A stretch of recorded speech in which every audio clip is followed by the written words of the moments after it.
থেকে বেরিয়ে বলছে মহেশ্বর, একটি মহেশ্বর তুমি কেন এসেছো এই কুঞ্জ বলে এই অসময়? মহেশ্বর বলছে হে গোবিন্দ, আমি এসেছি তোমার দাস লীলা দর্শন করতে। এই যে আমার বহুদিনকার স্বাদ, আমার মনের বাসনা তোমার দাস লীলা আমি দর্শন করতে। আমার গোবিন্দ বলছে মহেশ্বর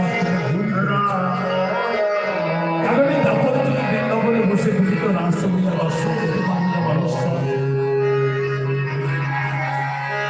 তখন মহেশ্বর গোবিন্দের চরণে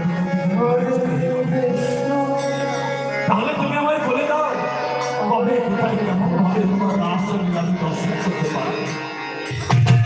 সেদিন আমার গোবিন্দ বলেছিলেন মহেশ্বর রাসলীলা তুমি দর্শন করতে পারবে। তুমি দাপর থেকে বৃন্দাবনে বসে না, তুমি রাসলীলা দর্শন